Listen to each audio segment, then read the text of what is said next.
La entrevista central en Info 24. Otra mirada a la actualidad. Efectivamente, estamos reencontrándonos y grabando lo que habrá de ser el último programa de este 2024 con Ernesto Agassi. ¿Cómo estás, Ernesto? Bien, muy bien. ¿Cómo estás, Ernesto? Bien, muy bien. Terminando el año, pero manteniendo las causas. Como siempre. Porque hay como siempre. El almanaque da vuelta, pero la vida tiene sus contradicciones que las tenemos que ir manejando. Y nosotros ¿Verdad? veníamos reflexionando en torno a un problema de actualidad, pero nos fuimos a las raíces. A veces uno, si se va mucho a las raíces, pierde contacto con lo que pasa todos los días, pero me parece que en este caso no, porque te acordás que empezamos a hablar del problema del agua. El agua. Seguro. En Bueno, y esta, las raíces necesitan agua, justamente. exacto, por eso da vinculado a la raíz. En esta ciudad que está cumpliendo 300 años, porque el problema del agua en la banda oriental era un problema en la ciudad. En el campo no había problema porque sobraba agua. Entonces estamos hablando de un problema de Montevideo, desde su origen, ¿no? ¿Te acordás que Claro. llegamos al fin del periodo español, de dominio español, cuando Bustamante y Guerra había hecho aquella propuesta, en realidad de traer agua dulce este, del arroyo de los Chanchos, Mm. en vez de traerla del mar? Pero bueno, aquello capaz fue un intento, aún en la colonia, ¿no? Donde el Estado buscó solucionar un problema, que no tenía una... Era un problema grave porque la ciudad estaba amurallada y no tenían agua. ¿Cómo arreglaban eso? Porque, y además en aquel momento todo el abastecimiento de agua se hacía con pozos, con algunos aljibes, y además y con las aguadas que había en la vuelta, pero que estaban todas afuera de la muralla, ¿no? Sigamos con esto porque en realidad había un problema grave de que el escurrimiento pluvial era muy poco, ¿no? Y había en esa ciudad amurallada muchos residuos, que eran residuos líquidos, residuos de la vida doméstica, residuos de las casas, de las carneadas. Dice la historia que los olores en Montevideo eran insoportables y no había cómo eliminar todos aquellos residuos, ¿no? Porque no había escurrimiento. Cuando llovía, no había manera de que el agua arrastrara todos los residuos, porque no había ninguna estructura para nada, ¿no? Claro. Este, y digamos, las heces de las familias. Este, Dice la historia que las heces de la familia las llevaban en toneles los esclavos y los negros libertos a tirarlo en el mar. Ahora, en el mar era un hedor impresionante y cuando llovía un poco era peor todavía, porque se juntaba todo eso arrastrado en la orilla del mar. Así que me parece que aquí hubo un problema que no fue el del agua, que fue cómo se vivía en la ciudad, porque era bastante insoportable eso. Y ahí hubo una propuesta de un empresario, de Juan José Arteaga, que propuso hacer una red cloacal para sacar esos eflujos, digamos, sacar eso de la vida de todos los días, ¿no? El gobierno le aceptó la propuesta de él, ¿no? Hubo una discusión muy grande de cuánto costaba, de quién lo iba a pagar, no había tantos habitantes. Había 15.000 habitantes en 1800, era una ciudad chica y había que hacerse cargo de las cosas que se resolvían. Bueno, Arteaga, como se aceptó, empezó a hacer, él fabricaba caños. Y en realidad, en el proyecto original, los caños eran ovoides y él los empezó a poner cuadrados. Cuando las autoridades se dieron cuenta, le reclamaron, porque ¿cuál es el sentido de los caños ovoides? De que junte el poco líquido que tiene en el fondo, porque es ovoide. En cambio, si es cuadrado, queda chato. Cuando hay poca agua, es importante que los residuos se junten en un punto y salgan. Pobre Arteaga le hicieron arrancar todo y poner caños ovoides en aquel tiempo, ¿no? Ahora, esto era imposible limpiarlo con agua que venía de aljibes o que venía por los aguateros, porque el volumen de agua que iba a esa red era muy poco, entonces no arrastraba los eflujos, ¿no? Claro. Y hubo una idea también de limpiar todo con agua de mar, que nunca se llevó adelante porque había que traer el agua de mar y meterla en el sistema, ¿no? Esto no se hizo nunca, ¿no? Ahora, Uruguay, con esto yo quiero decir una cosa, Álvaro, es una Sí. excepción, porque en 1856 se instaló el saneamiento, pero el agua que corría por cañería. Se instaló en 1871. O sea, primero se hizo el saneamiento y después el agua. Y Al revés. En Londres el agua se instaló 600 años antes que el saneamiento. El saneamiento faltaba, sí, pero, o sea, en general se alumbraba el agua y después venían los problemas del saneamiento.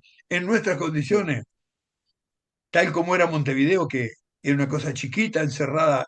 ¿Te acordás que era una península, está rodeada por una muralla? Porque se tenía que Claro. proteger del territorio, porque ahí venían los que habitaban el territorio a agredirla, y los portugueses, y tenía que tener vista al mar. Así que eso fue un asunto, fue una excepción, ¿no? Después vino un gran invento que arregló esto, que fueron los sifones. Porque si el agua corre todo por cañerías y no tiene ningún impedimento, los gases salen por todos lados. En cambio, el invento del sifón, que es una estructura que se llena de líquido y no deja pasar los gases. Los sifones en las cañerías, en la distribución de la ciudad y en las casas también. Todos los water tienen un sifón adentro que no se ve. Claro. El sifón mejoró los olores, ¿no? Y fue un invento importado, ¿no? Como muchas cosas en aquel tiempo. Y después había una cosa interesante que a vos te va a gustar. El señor Artiaga propuso hacer orinarios públicos. ¿Qué pasaba? En aquel tiempo, cuando iba una pareja caminando, la mujer siempre iba contra la pared y el hombre contra la calle. En nuestra infancia eso era una costumbre. Siempre la Sí. dama iba contra la pared, ¿no? Ahora, ¿qué pasaba? Como no había nada de saneamiento ni nada, muchas veces la gente orinaba contra la pared. Entonces, ir contra la pared era lo peor. Por eso Artiaga dijo, no, hagamos orinario público para que la gente no orine contra la pared, ni en los rincones, ni en las esquinas, ¿no? Eso no se lo llevaron, porque había que invertir en eso, ¿no? Esa propuesta no caminó. Ahora, esto del saneamiento en realidad se instaló, fue en realidad privada hasta 1913 en que pasó a la Junta Económica Administrativa, o sea, a la Intendencia de Montevideo. Ese es el origen por el cual pasó a la Intendencia de Montevideo algo que estaba administrado por un privado, que fue el que lo construyó, que fue Arteaga. Y aquello que se hizo en 1854, todavía hay caños de eso que están funcionando abajo del hormigón en la ciudad de Montevideo. Vuelta y La red media, Arteaga. a veces se hunde uno por un ómnibus o por un camión. Nosotros vemos que los trabajadores lo abren y lo tienen que... Bueno, eso eran de Arteaga, eso tienen que... Bueno, ahora, todo esto llevó a que se hiciera un llamado a empresarios para instalar el agua potable en Montevideo. Se hizo un llamado, se presentaron 8 proyectos, ¿no? Algunos proyectos venían del Río Negro, traer el agua hasta acá. Otros proyectos venían del río Santa Lucía. Había proyectos de hacer aljibes más grandes.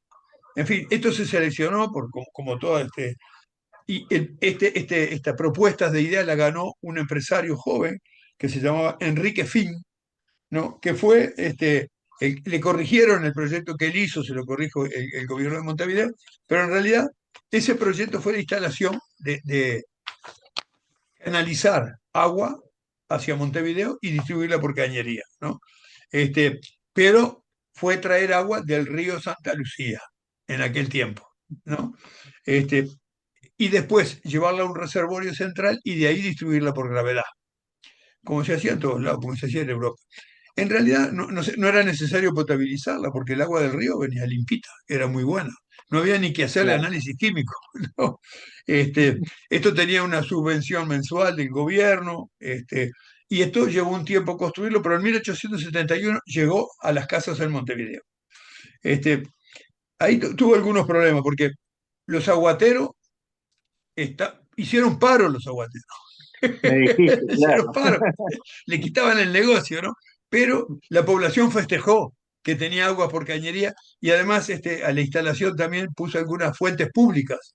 Eran fuentes de mármol grandes, otras eran de hierro, donde la gente podía ir con baldes, con recipientes y juntar agua para sí, ¿no? No solamente era distribuir domicilio por domicilio, también había lugares públicos, ¿no? Esto funcionó unos pocos años hasta que vino un gobierno del presidente, en realidad Pedro Varela, y lo expropió. Dijo que eso era del Estado. Lo expropió así nomás de pesado, ¿no? Pero se armó un lío impresionante. Al año siguiente, Latorre anuló la expropiación, porque en realidad, ¿cómo pucha iba a ser el Estado para administrar eso en aquellos momentos? Yo no estoy diciendo todas las cosas que pasaban en paralelo con esto, la Guerra Grande, la Revolución de las Lanzas. El Uruguay no tenía una institucionalidad tranquila como para organizar estas cosas, ¿no? Ahora, y también se discutía acá si esto tenía que ser una empresa pública o una empresa privada. En aquel tiempo era empresa privada de uruguayos, no era extranjera, ¿no? Porque el argumento que tuvo Varela, el presidente que la expropió, fue que era mejor que sea del Estado y no de particulares. Ahora, con los particulares andaba bien esto. Bueno, ahí pasó una cosa, Álvaro, que fue el desarrollo capitalista de Gran Bretaña. A esa altura estaba exportando capitales y exportando conocimiento en sus colonias que habían colonizado, en la India, en todos lados, y también en América, ¿no? Aquí se había instalado la empresa del gas, que era británica. Se habían instalado los ferrocarriles, que eran británicos. Se estaban instalando los tranvías, que después fueron británicos. O sea, había capitales británicos para todo. Y los británicos hicieron una propuesta, empresarios británicos, ellos andaban dando vueltas con el agua potable, ¿no? Bastante tiempo hablando con uno y con otro, y el Estado no se lo daba. Pero, ¿qué pasó? Que la empresa nacional que administraba esto, la empresa de Fin, que tenía gerentes, tenía problemas económicos. Ahí tenías un problema muy grave, y es que es una empresa pública de privados, pero que los precios los pone el Estado, porque era para garantir el agua potable a la población. Y siempre había tironeo, ¿no? Siempre había tironeo de con cuánto se queda la empresa, de cuánto es el subsidio, se aumentaron y ellos decían que había que aumentarlos más. Así que al final no pudo mantenerse la empresa en forma estable, y a partir de 1879 pasó a ser la Montevideo Water Works Company. ¿No? Así que con 600.000 libras compraron la empresa a los privados, que se sacaron ese lío de arriba porque ya no la podían mantener más. Y fue así la Waterworks Company hasta 1950. Tuvimos agua británica. No, el agua era nuestra. Siempre con el mismo problema, ¿no? De que las tarifas las ponía el gobierno, de que el servicio, y además de poner la tarifa, el gobierno reglamentaba la distribución, ¿no? Entonces, entre una empresa que busca el lucro y un Estado que está comprometido con una buena gestión, siempre hay tironeos para acá pero eso se fue sobrellevando porque no había otra manera de hacerlo en nuestras condiciones. Y ahí viene otra discusión, que es la de la calidad del agua, porque al principio las aguas que corrían por nuestros arroyos eran prístinas, pero cuando todo se empezó a poblar, ¿no? Y empezaron a haber actividades también en la ciudad, se empezó a complicar. Y además hubo una cosa, el lugar de donde se sacaba agua no tenía ninguna protección de los reflujos. ¿Qué son los reflujos? Cuando llueve poco en el continente y baja el nivel de agua dulce que va al mar, el mar se te mete para adentro. Y entonces se metía para adentro de las tomas de agua. Y entonces empezaba a salir agua salada por las cañerías. Algo de eso conocemos nosotros. Ahora, actualmente, la OCE tiene una protección contra los reflujos. O sea, cuando baja el agua dulce, no se te mete el agua salada para adentro. Tiene unas barreras que se construyeron para evitar esto. Pero en aquel tiempo hubo problemas también. En cierto momento, en un año, un verano, se abrían las canillas y salía agua marrón. Se armó un lío brutal. Fue hasta el presidente de la República a la toma de agua, a ver de dónde salía el agua marrón, si era por la empresa que la sacaba, si era por la que traía el río. Ahí también había floraciones de algas, que en tiempos de temperaturas muy altas y aguas tranquilas, se metieron en el agua y entonces inundaron todas las cañerías. Pero en aquel tiempo no se sabía qué era un alga, ¿no? Había mucho miedo a las pestes, a las enfermedades, porque habían habido algunas pestes importantes, ¿no? 1867, 68 murió gente, y no se sabía si esas bacterias las llevaba el agua. Algunos decían que las llevaba el agua, otros decían que las traía el aire, en realidad el agua era una fuente de contaminación. Eso lo descubrieron técnicos uruguayos. Y se cerraron los pozos en el momento que hubo este problema. O sea, había un problema con la calidad del agua que venía. Entonces empezaron a mandar muestras de agua para analizarla en laboratorios. Era en Inglaterra o en Francia. Y hubo una disposición del gobierno de que se sacaran los medios de prensa el resultado de los análisis de agua. Todos los días el medio de prensa tenía que decir cómo estaba el agua. Era una obligación pública eso, ¿no? Este, pero bueno, a esta altura, 1870, mira, habían 15.200 aljibes en Montevideo. 15.200. Pero ¿sabés cuántas conexiones de agua potable habían? 7.500. O sea, mucho más gente utilizaba los aljibes de la que utilizaba las cañerías. Seguro, las conexiones, había 3 pozos grandes públicos, ahí mucha gente sacaba, o sea, eran 7.500 conexiones, pero era mucha más gente que sacaba agua potable de la cañería, porque en los pozos públicos se sacaba. Entonces, a partir de esto se hizo un proyecto de potabilización, porque estaban habiendo muchos problemas con el agua y eso ocasionaba la gente que tenía agua potable con canilla y le venía con estas cuestiones, marrón o con problemas, pateaba y se armaban líos públicos, ¿no? Seguro, ¿de dónde iban a sacar las ideas de potabilizar? De lo que estaba sucediendo en Europa, ¿no? Y finalmente se discutió, se vio cómo hacerlo, hay distintas tecnologías, se utilizaron tecnologías inglesas, y en 1899 se empezó a tener agua potabilizada. Hasta ese momento era agua natural nomás, ¿no? Ahora, fue bien gracioso porque en la última década del siglo se aprobó una ley en el Parlamento, la ley 2097, ¿no?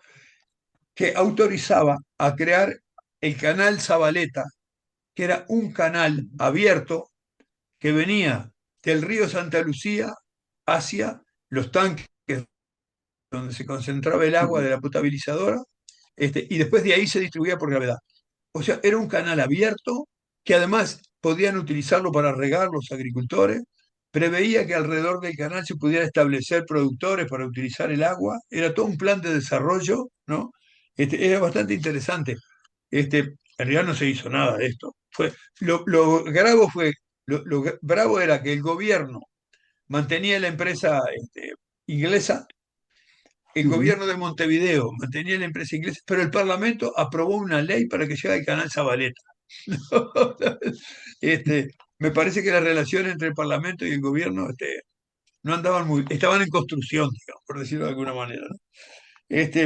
Ahora, a lo largo de todo este tiempo, capaz que en todo esto que hemos hablado, de cuando teníamos los aljibes, de cuando estaban los aguateros, de cuando se empezó a hacer el saneamiento y todo, siempre hubo una discusión de fondo. ¿Esto tiene que ser estatal o esto puede ser privado? En realidad la experiencia que se hizo con los privados, ya sean privados uruguayos o privados extranjeros, siempre traía problemas, porque los privados tienen otros objetivos, ¿no? Y el Estado muchas veces no fue capaz de hacerlo bien, porque era el Estado que teníamos en aquel tiempo. Me parece que esta discusión después se zanjó con la reforma de la Constitución que se hizo en el 2004, con lo cual nos vamos arrimando a las cosas de estos tiempos, ¿no? Yo creo que me quedo contento de estar viendo cómo se originó esto del agua, cómo llegamos a tener agua, qué particularidades tenía el Uruguay, qué discusiones hubieron, ¿no? Qué papel jugó la prensa, qué papel jugaron los intereses privados, tanto de los empresarios que administraban el agua como de los aguateros. Claro. ¿No? Hay de todos los intereses que juegan en esto. Y los empresarios privados después. Los ingleses se fueron del Uruguay cuando terminó la Segunda Guerra Mundial. Ellos entregaron los tranvías, entregaron los trenes, entregaron el agua potable. Aquello que fue una expresión del capitalismo inglés que exportaba sus capitales, pasó, después de la Segunda Guerra Mundial, pasó a otra etapa. Y ya no les interesó tener empresas de su propiedad en estos países. Esto pasó en toda la región, en el mundo pasó, ¿no? Claro. Porque empezó la etapa del capitalismo financiero. Eso es otra historia, ¿no? Pero bueno, Álvaro, yo creo que terminamos el año entrando el siglo XX con este problema y estas cuestiones que me parece que están en discusión hoy, a pesar de que hay una reforma que están vigentes. Y Claro. seguiremos seguiremos transitando por estas cosas. Me parece que los amigos que siguen esta charla les va a interesar esto. La seguimos entonces, Ernesto. La seguimos.